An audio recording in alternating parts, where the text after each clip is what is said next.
se rádio pagasse o que TV paga, ia ter muito mais gente que jamais migraria de rádio para TV, né? Porque fazer rádio, particularmente para o locutor, é muito mais atrativo. Sim, porque é prazeroso o rádio. O rádio ele te dá cancha. Eu costumo dizer que quem faz rádio faz TV. Quem faz TV pode até fazer rádio, mas vai ter que estudar muito, vai ter que ser mais desenvolto, porque o rádio te dá essa liberdade, te dá essa desenvoltura, te dá essa cancha de você poder falar mais. Então, e o rádio, agora não, agora tem muitos programas com imagens, mas na época que eu comecei a trabalhar em rádio, ainda era aquela rádio só... O máximo que tinha era o portal da internet, mas não tinha vídeo ainda, não tinha imagem. Então o rádio te dá essa certa liberdade. Então até por isso eu tenho um carinho muito especial. E aí você matou a charada, pastor. É uma diferença gritante de rádio para TV. Tanto que eu acho que até agora, numa sacada muito interessante, as rádios estão tentando migrar para conteúdo de vídeo no YouTube, né? Para até poder atrair mais seguidores, atrair melhores patrocínios ou novas ideias publicitárias também, né? Agora, para quem gosta muito de futebol assim e cresceu ouvindo rádio, tem uma coisa assim, quando você ouve o jogo na rádio, a bola tá no meio de campo, mas você já tá sentindo... Porque o cara coloca aquela dinâmica na voz de acelerar e de aumentar um pouco o tom de voz, e isso te traz uma emoção diferente, né? Exato. Aí você liga a televisão e fala, nossa, meu cara tá quase gritando o gol e a bola ainda tá no meio de campo, assim. Então, essa magia do rádio, que é uma coisa que eu, particularmente, eu acho que a imagem vai estragar um pouco isso, assim. E eu lembro, quando você fala disso, pastor, eu lembro, por exemplo, eu trabalhei com um cara maravilhoso, João Bisev, que era coordenador de engenharia da Rádio Bandeirantes e foi um dos caras que acompanhou o meu teste. E ele falava isso, imagina no rádio, a narração ela é como uma música. Então, a música lá no início é a bola que está na defesa. Aí vai chegando no meio, a música vai chegando perto do refrão. Na hora que você chega na área perto do gol, ali é o refrão. Então você entra nessa nuance que a pessoa às vezes muda o volume para ouvir melhor. Então, o rádio ele te dá o que a TV já destaca na hora, que é a imagem. Então, o que eu gosto do rádio é que o rádio você tem que descrever a imagem e fazer a pessoa imaginar o que pode estar acontecendo. E eu acho isso do rádio fantástico, porque é isso. A imagem, ela já está na TV, ela já está na tela. O rádio não, o rádio você vai ajudando a encantar a pessoa, ajudando a colocar na cabeça da pessoa e ela se sente parte daquilo. Então essa magia que o rádio tem e que, querendo ou não, a imagem não vai conseguir te trazer, isso para mim é algo que me fascina no rádio. É a imaginação, né, que cria na pessoa, porque a pessoa tem que estar imaginando aquela situação acontecendo, né? E se você não explicar bem... Não vai. Não vai. Sim. A pessoa não vai se sentir conectada. E isso que eu acho a graça. Quando o João me deu essa dica, eu comecei a prestar atenção em narradores, e aí, modéstia à parte, assim, eu vi mais de 20, 30 narradores de rádios daqui, rádios do Brasil inteiro, Rio de Janeiro, Rio Grande do Sul, Minas Gerais. Você vai vendo como essa história, esse roteiro vai sendo criado dentro da cabeça do ouvinte. E isso, para mim, é o lado mais espetacular. Você conseguir passar a ideia da imagem e fazer com que a pessoa consiga estar naquele lugar. Ali eu acho que é o ápice de qualquer profissional que trabalha no meio. Ô, Babi, me fala uma coisa. Você consegue fazer uma narração dessa? Vai, Essa faz eu de quero conta que ver. você vai narrar Essa eu o quero Pedro jogando bola. Ou bebê, vai. Mas não pode falar bebê, que Não, senão vou ele ter vai que ficar botar um bravo. vídeo aqui pra poder ficar, né? Então vai isso, pega o vídeo aí, faz pegar a aqui, narração do Pedro jogando, porque agora ele é zagueiro, não é isso? Ele é, o menino é craque, viu? É craque. O menino é bom, você vai narrar um jogo dele um dia, se Deus quiser. Vai ser uma alegria. A Babi fala que o filho vai ser a aposentadoria dela, entendeu? Então Com ela tá certeza. investindo bastante no Pedro, porque é a aposentadoria dela. Agora que Olha. eu descobri que ele é zagueiro, porque eu não sabia, né? Foi uma descoberta pra mim, entendeu? Então vamos lá, vai. Vai, narra aí. Mas daquele jeito que eles falam... Exato, eu não lógico. consigo, não, velho. Como não? Olha aqui, Ó, o Ivan vai fazer então uma rapidinho e você faz igual, vai. Bora. Bora. Tá, vai. Vou imaginar o Pedro aí, Pedro na zaga, né? Isso. Quer ver o vídeo? Não, eu faço aqui Não, na tá cabeça, bom. mas Vai lá. o Pedro vai fazer um gol, pode ser? Pode, vai lá. Tá bom, então. Misericórdia. Estamos com 30 minutos do segundo tempo. Escanteio para o time do Pedro. Vem levantamento, bola na área, perigo aumenta, pressão tomando conta, o coração batendo forte. Levantamento na área, Pedro subiu de cabeça. Gol! Do time do Pedro! Boa! Passou? Agora eu quero ver você fazer, Socorro, Babi. Vai. pera. Vai, vamos lá. Vamos lá, Babi. Agora faz o Pedro tirando na zaga, a bola da Não, zaga. você tá querendo demais. Afasta, Pedro! Afasta, Pedro! Tira o perigo! Pedro chuta pra lá, Pedro chuta pra cá. E afasta Pedro! Aê! Escanteio! Aê! Mandou bem! Agora eu vou aproveitar esse gancho para perguntar uma coisa assim, tipo, hoje em dia, a gente a vida inteira a gente teve aqueles narradores sempre homens assim, e assim, agora começou a surgir uma safra de locutoras femininas para narração. Só que assim, o nosso vídeo ainda tá muito resistente. Ou seja, ainda se tem muita certa...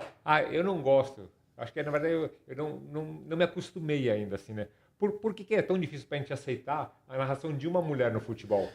Vamos lá, pastor. A gente ficou muito tempo, desde a história do início da TV no Brasil, do rádio, sem ter uma narradora mulher. A gente está falando de 7, 8 décadas por aí em que a gente teve rádio e TV e sem ter uma voz feminina como narradora.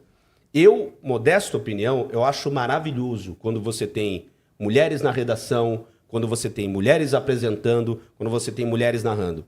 É óbvio que o ouvido de muitos ainda é muito resistente, porque, querendo ou não, o público brasileiro, eu acho que ele é muito resistente a inovações. Por causa do preconceito, de repente, que mulher não entende de futebol, essas também, eu coisas acho todas? que e aí sim, acho que é um certo machismo no nosso meio. Acho que é uma maneira que a gente tem que reverter paradigmas, reverter preconceito, acho que é mais além.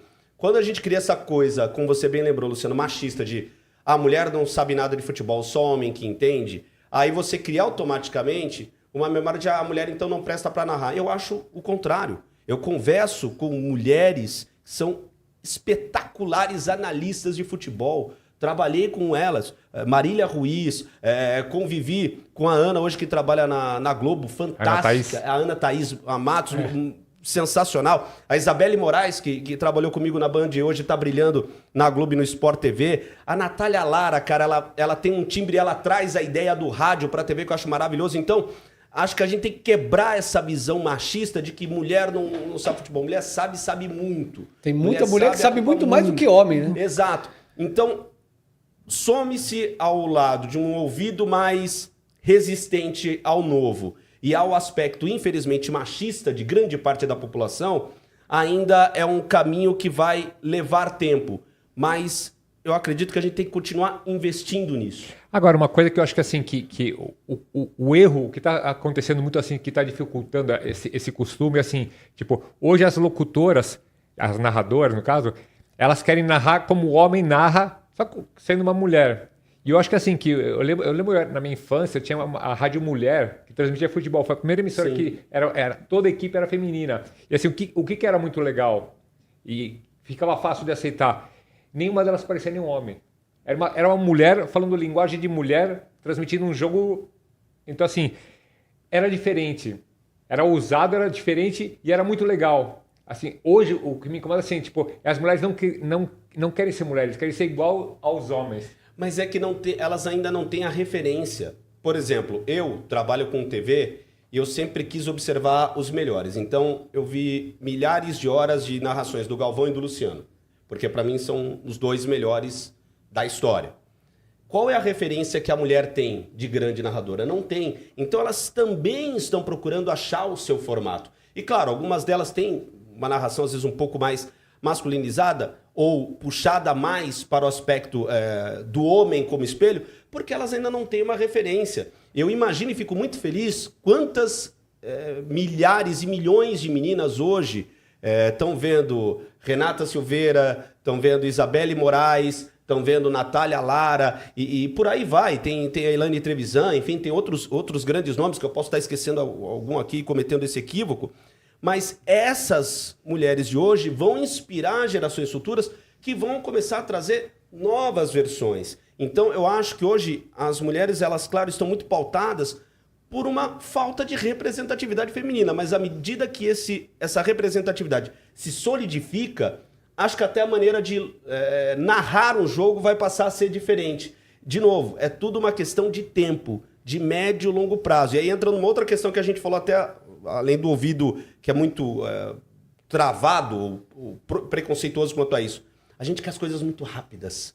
E quantos narradores históricos passaram e quantos anos de carreira. O Galvão tem, sei lá, 50 anos, o Luciano até... Tiveram o Osmar Santos, e tiveram já Osmar Santos. Eu, por exemplo, no rádio eu adorava ouvir o Osmar Santos, eu adoro ouvir o Silvério, eu adoro ouvir o Herder Luiz, muita gente gosta do Silvio Luiz. Renato Rainha, da Nova Safra. Renato Rainha foi meu parceiro de Rádio Bradesco, então, você tá vendo, tipo, a molecada hoje tem também novos... narradores para ver, que não são Galvão e Luciano. Da mesma maneira, as mulheres, olha que legal, elas estão se sentindo representadas. Tem uma mulher na equipe, estava esquecendo uma querida amiga minha, que é fantástica analisando o jogo, que é a Aline Calandrini. Muito Cara, ela... E assim, eu modestamente, eu acompanhei a Aline em transmissões, quando a gente fazia o Brasileirão Feminino na Band. O nível de estudo e de dedicação que ela tem é maravilhoso. Então imagina essas meninas mais jovens vendo essas mulheres e agora se sentindo representadas. Eu imagino que no médio e longo prazo, a gente vai começar a ter um estilo, como você falou, da Rede Mulher, que veio de uma ideia do nada, não temos equipe feminina, e passou a ter. Então acho que é um trabalho de médio e longo prazo, mas que em breve a gente vai ter. Só é isso, tem que ter calma e tem que deixar o ouvido um pouco mais aberto para poder ouvir o novo. Sempre eu gosto, o Tatola fala muito isso, né? Do rock novo, da música nova. A gente tem que abrir o nosso ouvido para o novo. Se abrir para o novo, gera novas oportunidades, eu acho que nisso as mulheres entram. E uma sugestão, assim, se eu sou dono de uma rádio e eu quero uma mulher narrando meu futebol, sabe quem eu botaria? Quem? Que criaria um estilo com certeza e que seria revolucionário? A Luca, do 89. A Luca é fantástica. A Luca narrando futebol seria maravilhosa, assim. A Luca, eu acho que tudo que você apresentar para ela fazer em rádio, ela vai mandar bem. A Luca foi uma das pessoas que, quando eu comecei a querer fazer rádio, fui muito fã, e sou muito fã da 89, a Luca, ela trouxe um tipo de comunicação tão conectada com o público rock, tão dela, que você não consegue imaginar outra pessoa a não ser a Luca. Então, concordo contigo. Se desse pra Luca, Luca, você vai narrar jogo de futebol, a Luca ia colocar o estilo dela, ia colocar o jeito dela. Ia criar um estilo. Exatamente, ia criar um estilo e ia fazer tão estupendo quanto. Agora, você falou do Tatola. Teve uma Copa, não lembro se era 94, acho. Onde a 94. 94. Onde simplesmente o pessoal entrava e decidiu, vamos narrar a Copa do Mundo. Só que assim, sem ter os direitos, não compraram direito, vamos narrar futebol. Ele conta isso no futebol. E aí, ele fala, sério, eu não sabia dessa, aí montamos uma equipe esportiva que era Tatola na locução, o comentarista era o Fábio Massari. Caramba, Massari. O outro era o Ricardinho e eu era o comentarista da arbitragem. Eu, no caso, o Pepe Gonzalez, que era para poder xingar bastante à vontade e tal, né? Meio estilo da Rádio Rock, né? Que é maravilhoso. Aí tirou o primeiro jogo e tal, foi legal. Aí quando foi o segundo jogo, foi bacana, tem uma repercussão legal e tal. Aí segundo jogo, chega uma intimação da Globo. Falou assim, vocês estão proibidos que eles não compraram direito. Eles viram que a gente estava pegando a imagem deles. Uma hora que tava a imagem do jogo assim, daqui a pouco cortou pro Pelé lá na arquibancada, né? Deu Tatola, ó o Pelé aí! Aí entregou que a gente tava roubando o sinal dos caras, né? Mas a 89 já tem uma equipe esportiva comandada por Tatola. Cara, aliás, seria demais, cara, porque a Rádio Rock seria... A Rádio Rock, historicamente, eu falo porque eu sou fã, né? Rádio Rock, Transamérica, mas da mesma maneira como a Transamérica trouxe o estilo inovador de locução de rádio, esportivo para o FM, eu acho que 89 ia caminhar, cara, nisso. 89 sempre se revoluciona. Então, essa ideia de 94 eu vou perguntar pro Tatola, cara, porque honestamente eu não sabia. Sim, muito bom. E me fala uma coisa, a Band, que é o canal que você trabalha, ela não é muito futebol. Ela é futebol, mas ela diversifica bastante, que é uma coisa que as outras não veem. Esse diferencial é bom para o locutor? Por quê? Eu quero dizer em que sentido? É bom para você aprender mais, como diz o próprio pastor, você tem que estudar mais? Cara, é muito bom. Nesses 12 anos que eu entrei na Band, no Band Esportes primeiro, né, em janeiro de 2000... na rádio foi em maio de 2012, na TV foi em janeiro de 2014. Então aí vão 11 anos. Eu narrei mais de 70 modalidades esportivas diferentes na TV.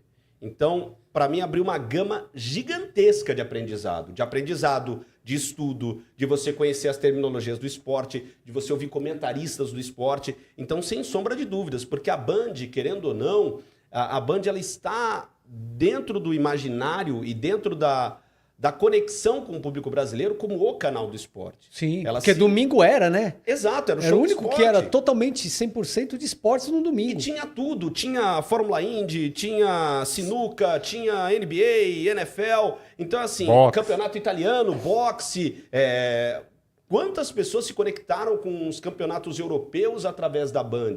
Quantas pessoas conheceram Maguila graças ao Luciano? Quantas pessoas se conectaram Rui com o Chapéu. NBA? Rui Chapéu passou a ser um monstro da sinuca, sempre foi um monstro, mas passou a ser conhecido a partir da Band. Então, essa bagagem multiesportiva e multicultural, sem sombra de dúvidas, a Band ela auxilia muitos narradores a criar isso e por estar no imaginário, por estar presente no dia a dia das pessoas com o canal do esporte, também ajuda a solidificar isso. Tanto que eu falo, não à toa, eu tive a alegria de narrar mais de 70 esportes através desse período que eu trabalhei em Band Esportes e em Band. Olimpíada, por exemplo, a minha primeira Olimpíada que eu fiz para a TV, que foi na Band, cara, passava vários esportes pela minha mão. Ginástica artística, aí vai para o ciclismo BMX, aí vai para o hóquei na grama, vai para o vôlei, do vôlei de quadra vai para o vôlei de praia. Então você tem essa miscelânea, essa mistura que a Band, por ter essa identidade, ajuda muitos narradores a construírem esse entendimento, essa bagagem muito esportiva. Inclusive, Ivan, qual que foi o esporte assim, mais difícil de que você transmitiu, na sua opinião, assim, por regras, enfim, o mais difícil? O MMA. As artes marciais mistas, para mim, dos esportes que eu fiz, tem o futebol americano, que eu fiz durante um tempo lá no Band Esportes, mas eu acho que o MMA, pela mescla das diferentes artes marciais. Então você tem que entender de boxe, de muay thai, de kickboxing, de taekwondo, que são lutas em pé. Aí você tem que entender de lutas no chão, do grappling, do wrestling, da luta agarrada, do jiu-jitsu. Aí você tem que lembrar que existem artes exclusivas da Rússia. Você tem que, por exemplo, dependendo do país, tem o pancrácio, que é uma arte grega que se difundiu muito na Ásia. Então, você tem que saber várias modalidades e tem uma diferenciação, porque o MMA brasileiro, por exemplo, você sempre trabalha ali em 4 ou 5 características de artes marciais. Boxe, jiu-jitsu, muay thai, taekwondo e às vezes o wrestling. Quando você vai, por exemplo, para a narração do UFC, são mais de 9, 10 estilos, porque às vezes o cara veio da Geórgia e ele aprendeu 2 estilos de técnicas russas. O cara, ele trabalha na Europa, ele aprendeu o taekwondo holandês, que é muito específico. O cara foi para a Ásia e aprendeu o Muay Thai e Taekwondo da Tailândia. Então, essa mistura das artes marciais, para mim, foi muito difícil. E aí, quem me ajudou muito foi um grande parceiro, que até hoje é um grande irmão, que é o Roman Laurito, que quando a gente teve a oportunidade de fazer o Jungle Fight na Band, né? Na época era o Humberto Candil, diretor de esportes, ele falou, olha, eu sei que você faz algumas coisas de lutas aqui e a gente vai ter o MMA. E o Roman abriu as portas literalmente da casa dele, a gente ficou ali umas 6, 10 semanas em que eu levava meu caderninho, ficava lá vendo as lutas e ele me explicando todos os detalhes. Então, por isso, para mim, de todos os que eu narrei, o MMA, sem sombra de dúvidas, é o que exigiu assim, mais estudo, mais aplicação e mais dedicação.